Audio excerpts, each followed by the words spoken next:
রাত পোহালেই চট্টগ্রাম সিটি নির্বাচন কেন্দ্রে কেন্দ্রে পৌঁছে গেছে সরঞ্জাম। প্রথমবারের মতো ইভিএমে ভোট দেবেন ১৯ লাখ ভোটার। ভোটারদেরকে আমরা আশ্বস্ত করতে চাই শান্তিপূর্ণভাবে ভোট কেন্দ্রে যেতে পারবে এবং ভোট কেন্দ্রে গিয়ে তাদের পছন্দের প্রার্থীকে ভোট দিয়ে তারা বাসায় ফিরে আসতে পারবে। অর্ধেকের বেশি কেন্দ্র ঝুঁকিপূর্ণ, মাঠে নিরাপত্তায় থাকবে আইনশৃঙ্খলা রক্ষা বাহিনীর ২৫,০০০ সদস্য।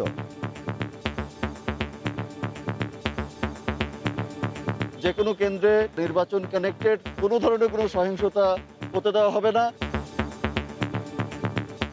দেখছিলেন প্রধান শিরোনাম। রাত ১১টার সময় সঙ্গে আছি আমি জাফর সাদিক। এবার অন্যান্য শীর্ষ সংবাদ। ৭ ফেব্রুয়ারি থেকে সারা দেশে একযোগে শুরু হবে করোনা টিকাদান। কাল দেয়া হবে ২৫ সম্মুখ যোদ্ধাকে। ফেব্রুয়ারির দ্বিতীয় সপ্তাহে খুলতে পারে শিক্ষা প্রতিষ্ঠান। ট্রেনে যাত্রী নিরাপত্তায় ৪ জনের জায়গায় থাকে একজন। ভুয়া তালিকা করে লাখ লাখ টাকা হাতিয়ে নেওয়ার অভিযোগ, অস্বীকার করে তদন্তের আশ্বাস।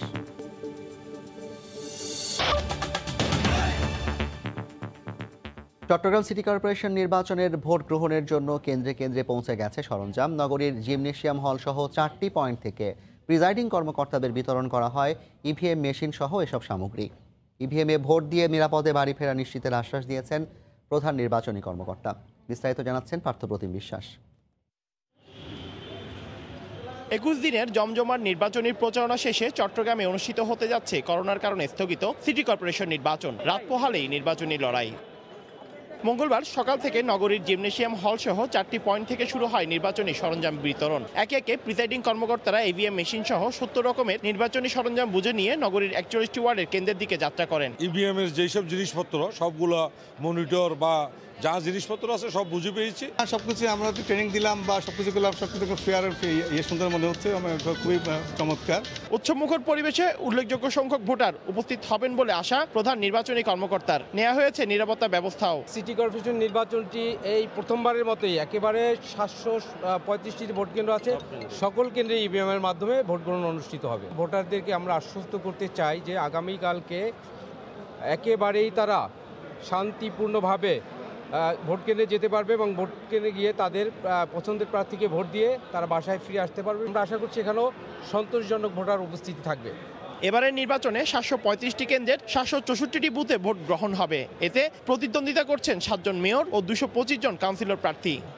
গত বছরের ২৯শে মার্চ অনুষ্ঠিত হওয়ার কথা ছিল চট্টগ্রাম সিটি কর্পোরেশন নির্বাচন, কিন্তু করোনা মহামারীর কারণে সেই নির্বাচন অনুষ্ঠিত হওয়া সম্ভব হয়নি। ২৭শে জানুয়ারি চট্টগ্রাম সিটি কর্পোরেশনের ইতিহাসে প্রথমবারের মতো অনুষ্ঠিত হবে ইভিএম এর নির্বাচন। ১৯ লাখ ভোটার তাদের ভোটাধিকার সঠিকভাবে প্রয়োগ করতে পারবে, এ প্রত্যাশা নগরবাসীর। জিমনেশিয়াম হল থেকে পার্থপ্রতিম বিশ্বাস, সময় সংবাদ। এদিকে চট্টগ্রাম সিটি নির্বাচনের সংখ্যা এড়াতে ২৫,০০০-এর বেশি পুলিশ, বিজিবি, র্যাব এবং আনসারের সমন্বয়ে কেন্দ্রভিত্তিক ৪ স্তরে নিরাপত্তা বলয় গড়ে তোলা হচ্ছে। দায়িত্বরত আইনশৃঙ্খলা রক্ষা বাহিনীর সদস্যদের সর্বোচ্চ পেশাদারিত্ব বজায় রেখে ভোট গ্রহণ সম্পন্ন করতে নির্দেশনা দিয়েছেন ঊর্ধ্বতন কর্মকর্তারা। সাখাওয়াত ত্রিপুর ক্যামেরায় বিস্তারিত জানাচ্ছেন কমল দে।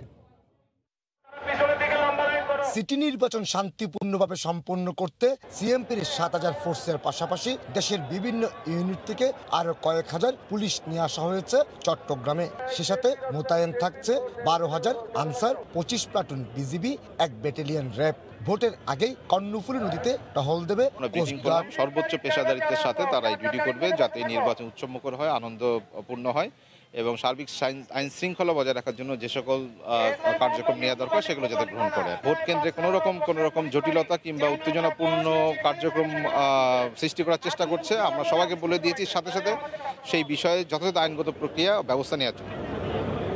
নগরীর ৩৯টি ওয়ার্ডে ক্ষমতাসীন আওয়ামী লীগ মনোনীত কাউন্সিলর প্রার্থীদের পাশাপাশি বিদ্রোহী প্রার্থীরা যেমন মুখোমুখি অবস্থান নিয়েছেন, তেমনি অনেকগুলি ওয়ার্ডে আওয়ামী লীগের প্রতিদ্বন্দ্বী রয়েছে বিএনপির কাউন্সিলর প্রার্থীরা। একই সাথে মেয়র প্রার্থীদের মধ্যে রয়েছে সংঘাতের আশঙ্কা, আর তাই কেন্দ্রভিত্তিক ৪ স্তরের নিরাপত্তা বলয় গড়ে তুলতে চায় পুলিশ প্রশাসন। নগরীর ৪টি পয়েন্টে শুরু হয় পুলিশ সদস্যদের ব্রিফিং। বিশেষ করে সুষ্ঠুভাবে ভোট নিতে পুলিশ সদস্যদের পেশাদারিত্ব বজায় রাখার আহ্বান জানান ঊর্ধ্বতন কর্মকর্তারা। যে কোনো কেন্দ্রে যে কোনো জায়গায় নির্বাচন কানেক্টেড, কোনো ধরনের কোনো সহিংসতা হতে দেওয়া হবে না এবং এই নির্বাচনী সহিংসতা বা ফৌজদারি অপরাধ যেখানেই ঘটবে বা ঘটার সুযোগ থাকবে বা ঘটার চেষ্টা করবে সবগুলোই আমি এই আমাদের পুলিশ ব্যবস্থা নেবে। 735 কেন্দ্রের মধ্যে 410টিকে ঝুঁকিপূর্ণ হিসেবে চিহ্নিত করেছে আইন শৃঙ্খলা রক্ষা বাহিনী। এইসব কেন্দ্রে 5 জন সশস্ত্র পুলিশ এবং 12 জন আনসার মোতায়েন থাকবে। আর সাধারণ কেন্দ্রে 2 জন পুলিশ এবং 10 জন আনসার সদস্য দায়িত্ব পালন করবে। কমল দে, সময় সংবাদ, চট্টগ্রাম। চট্টগ্রাম সিটি নির্বাচনের খবর জানাতে এই মুহূর্তে নগরীর কাজির দেউরি এলাকায় আছেন রিপোর্টার কমল দে। সরাসরি যাচ্ছি তার কাছে। কমল, ধন্যবাদ জাফর। আর মাত্র কয়েক ঘন্টা তারপর কিন্তু চট্টগ্রামের বহুল আলোচিত সিটি কর্পোরেশনের ভোট গ্রহণ শুরু হবে। আর এই ভোট গ্রহণ শুরুর জন্য কিন্তু প্রশাসনের পক্ষ থেকে সব ধরনের প্রস্তুতি শেষ করে ফেলা হয়েছে। এখন শুধু ভোট গ্রহণ শুরুটা বাকি রয়েছে। বিশেষ করে প্রতিটি চট্টগ্রামে যে 735টি কেন্দ্র রয়েছে, সব কেন্দ্র কিন্তু ইভিএম মেশিন পৌঁছে দেওয়া। যেহেতু এবার প্রথমবারের মতো সে ইভিএম মেশিনে ভোট গ্রহণ হবে, সেখানে কিন্তু সব কেন্দ্রে কিন্তু ইভিএম মেশিন পৌঁছে গেছে। এবং প্রিসাইডিং অফিসার আইন শৃঙ্খলা বাহিনী কিন্তু কেন্দ্রে অবস্থান করছেন এবং কেন্দ্রের নিয়ন্ত্রণ নিয়েছেন। অপরদিকে কিন্তু রাস্তার মধ্যে কিন্তু এখন আইন শৃঙ্খলা বাহিনী টহল দিয়ে যাচ্ছে, যাতে কোনো রকম সংঘাতপূর্ণ না হতে একটি সুষ্ঠু, অবাধ, নিরপেক্ষ, শান্তিপূর্ণ নির্বাচনের জন্য সব রকম ব্যবস্থা নেওয়া হয়েছে বলে পুলিশ কর্মকর্তা বা আইন শৃঙ্খলা বাহিনীর পক্ষ থেকে আমাদেরকে জানানো। তবে সবচেয়ে যেটি বেশি আশঙ্কার বিষয় হলো কাউন্সিলর প্রার্থীদের মধ্যে বিরোধ রয়েছে। মেয়র প্রার্থীদের মধ্যে আওয়ামী লীগ কিংবা বিরোধ যেমন কোনো বিরোধ সৃষ্টি না হলো, প্রায় 39টি ওয়ার্ডের মধ্যে আওয়ামী লীগ এবং তার বিদ্রোহীদের মধ্যে একটি সংঘাতের সংখ্যা থাকায় কিন্তু এবার আইন শৃঙ্খলা বাহিনী কেন্দ্রভিত্তিক 4 স্তরের নিরাপত্তা বলে গড়ে তুলেছে। বিশেষ করে কেন্দ্রের মধ্যে অভ্যন্তরীণ যেমন 12 থেকে 16 জন পুলিশ সদস্য আনসার থাকবে, ঠিক তেমনি কেন্দ্রের বাইরেও পুলিশ থাকবে, পেট্রোলিংয়ে থাকবে বিজিবি এবং র্যাব, একই সাথে কর্ণফুলী নদীতে থাকবে কিন্তু কোস্টগার্ড। তো সব ধরনের ব্যবস্থা এখন সম্পূর্ণ। যে রিটার্নিং অফিসার হাসানুজ্জামান বলছেন আমাদেরকে, তিনি একটা সংঘাতময় পরিবেশ এড়িয়ে একটি শান্তিপূর্ণ পরিবেশে ভোট গ্রহণ হবে, তিনি এমনটি আশা করেছেন। একই সাথে আমরা কথা বলেছিলাম সিএমপি কমিশনার সালেম মোহাম্মদ তানভীরের সাথে, তিনি আমাদেরকেও বলছেন নগরবাসীকে একটি সুন্দর নির্বাচন উপহার দিতে চান এবং সে কারণে তারা সব ধরনের শান্তিপূর্ণ ব্যবস্থা নিয়েছেন।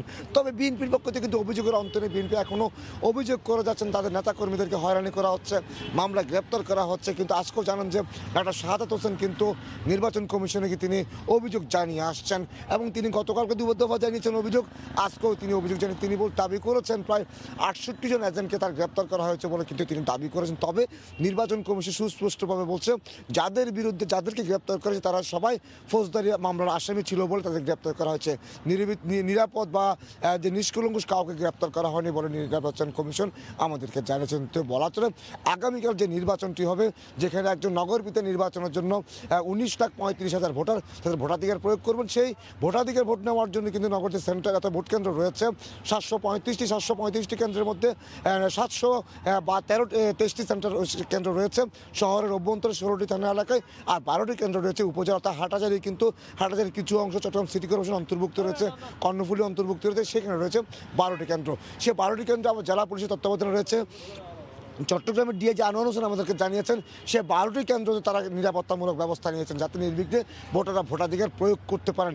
আর আগামীকাল যে নির্বাচন হবে সেই নির্বাচনে মেয়র পদে আওয়ামী লীগের রেজাউল করিম চৌধুরী নৌকা প্রতীক নিয়ে এবং বিএনপির ডাক্তার শাহাদাত হোসেন ধানের শীষ প্রতীক নিয়ে মূল প্রতিদ্বন্দ্বী রয়েছেন, আর কাউন্সিলর রয়েছেন 172 জন। তবে কাউন্সিলর পদে নির্বাচন হবে মাত্র 39টি ওয়ার্ডে, 1টি ওয়ার্ডে নির্বাচনে বিনা প্রতিদ্বন্দ্বী হয়েছেন, আরেকটি ওয়ার্ডের প্রার্থী মারা যাওয়ায় সেখানে 7 ওয়ার্ডে নির্বাচন হবে না, আর সংরক্ষিত রয়েছেন 57 জন প্রার্থী। তো এখন আমার কাছে ছিল আগামীকাল সকাল হতে যে ভোট গ্রহণ শুরু হবে চট্টগ্রাম সিটি কর্পোরেশন নির্বাচনের, তার সর্বশেষ তথ্য। রাত পোহালেই চট্টগ্রাম সিটি নির্বাচনের ভোটের সবশেষ খবর জানাতে আমাদের সঙ্গে চট্টগ্রামের কাজির দেউরি থেকে যুক্ত হয়েছিলেন রিপোর্টার কমল দে। এবার অন্য প্রসঙ্গ। 7 ফেব্রুয়ারি সারা দেশে একযোগে করোনা টিকাদান কর্মসূচি শুরু হবে বলে জানিয়েছেন স্বাস্থ্যমন্ত্রী জাহিদ মালিক। বিকেলে রাজধানীর কুর্মিটোলা জেনারেল হাসপাতালে ভ্যাকসিন প্রদান কেন্দ্র পরিদর্শনে এসে তিনি একথা জানান। আগামীকাল প্রধানমন্ত্রী শেখ হাসিনা ভার্চুয়ালি যুক্ত হয়ে টিকাদান কার্যক্রম উদ্বোধন করবেন। প্রথম দিন টিকা দেওয়া হবে মোট 25 জনকে। দেশে করোনা প্রতিরোধে শুরু থেকেই নিবেদিত ছিল কুর্মিটোলা জেনারেল হাসপাতাল। মহামারী থেকে বাঁচতে বহুল প্রতীক্ষিত টিকাদান কর্মসূচিও শুরু হচ্ছে হাসপাতালটি থেকে। মঙ্গলবার বিকেলে হয়ে গেল টিকাদানের মহড়াও। সার্বিক প্রস্তুতি দেখে যান স্বাস্থ্যমন্ত্রী জাহিদ মালিক।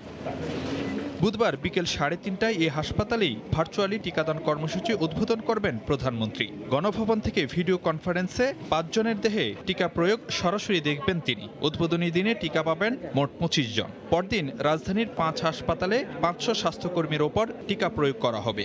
আর আগামী 7 ফেব্রুয়ারি থেকে শুরু হবে সারা দেশে একযোগে টিকাদান। যাদেরকে এখানে প্রাথমিকভাবে টিকা দেওয়া হবে তার মধ্যে ডাক্তার রয়েছে, নার্স রয়েছে, স্বাস্থ্যকর্মী রয়েছেন, পুলিশের সদস্য, আর্মির সদস্য, গণমাধ্যমের সদস্য এবং আরও অন্যান্য ব্যক্তিবর্গরা রয়েছেন। আশা করছি আগামী 7 তারিখে একযোগে সারা দেশে টিকাদান কর্মসূচি শুরু হয়ে যাবে।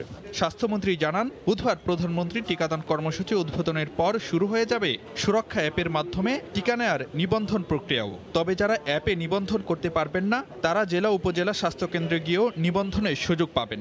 জেলা হাসপাতাল, উপজেলা হাসপাতাল বা মেডিকেল কলেজ বা যেখানে ভ্যাকসিনের সেন্টার করা হবে সেখানে যে তারা টিকা নিতে পারবে এবং সেখানে তাদের নিবন্ধন করে নিতে পারবে। এদিকে ভারতের সেরাম ইনস্টিটিউট থেকে বেক্সিমকোর কেনা অক্সফোর্ড অ্যাস্ট্রাজেনেকার 3 কোটি ডোজ টিকার প্রথম লটের 50 লাখ ডোজের ছাড়পত্র দিয়েছে ওষুধ প্রশাসন অধিদপ্তর। ফিজিক্যাল যে প্যারামিটার যেগুলো আছে সেগুলো আমরা দেখেছি যে সার্বিকভাবে সবকিছু আমরা সন্তোষজনক পাওয়ায় আমরা কিন্তু এই ভ্যাকসিনের লট রিলিজ সার্টিফিকেট দিচ্ছি। এছাড়া টিকার পার্শ্ব প্রতিক্রিয়া দেখা দিলে সব ধরনের প্রস্তুতি রয়েছে বলে জানায় অধিদপ্তর। ফারুক ভিয়া, রবিন, সময় সংবাদ, ঢাকা। এদিকে ভ্যাকসিন কার্যক্রম চালাতে সম্পূর্ণ প্রস্তুত ঢাকা মেডিকেল কলেজ হাসপাতালও। 28 জানুয়ারি থেকে করোনার টিকা দিতে সার্বিক প্রস্তুতি শেষ করেছে কর্তৃপক্ষ। 4টি বুথ সহ যেখানে করা হয়েছে পোস্ট ভ্যাকসিন ওয়েটিং জোন। কার্যক্রম পুরোপুরি শুরু হলে টিকা নিয়ে গুজব মানুষ বিশ্বাস করবে না বলে জানান টিকা নিতে যাওয়া প্রথম চিকিৎসক। হায়দার আলীর পাঠানো তথ্য ছবিতে ডেস্ক রিপোর্ট। অক্সফোর্ড অ্যাস্ট্রাজেনেকার ফর্মুলায় ভারতের সিরাম ইনস্টিটিউট থেকে কেনা কোভিশিল্ড ভ্যাকসিন 28 জানুয়ারি থেকে একযোগে দেয়া শুরু হবে ঢাকা মেডিকেল কলেজ হাসপাতাল, মুগদা মেডিকেল কলেজ হাসপাতাল, কুর্মিটোলা জেনারেল হাসপাতাল ও বাংলাদেশ কুয়েত মৈত্রী হাসপাতালে।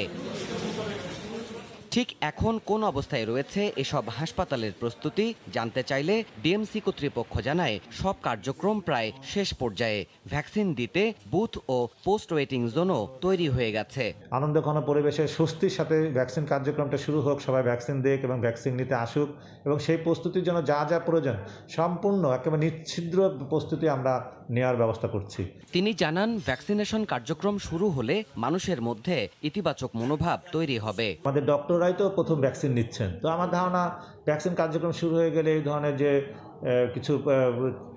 কিছু নেগেটিভ যে বিষয় আসছে বা গুজবের কথাই যদি বলি সেগুলো আমার মনে হয় ওই দিনের পরে আর এগুলো থাকবে না। এদিকে ভ্যাকসিন কার্যক্রমের শুরুতেই ডিএমসির যে চিকিৎসক ভ্যাকসিন নেবেন তিনি সার্জারি বিভাগের প্রধান। এই বিশেষজ্ঞ সময় সংবাদকে জানান ভ্যাকসিনের মাধ্যমে মহামারী মুক্তির পথে অগ্রসর হবে দেশ।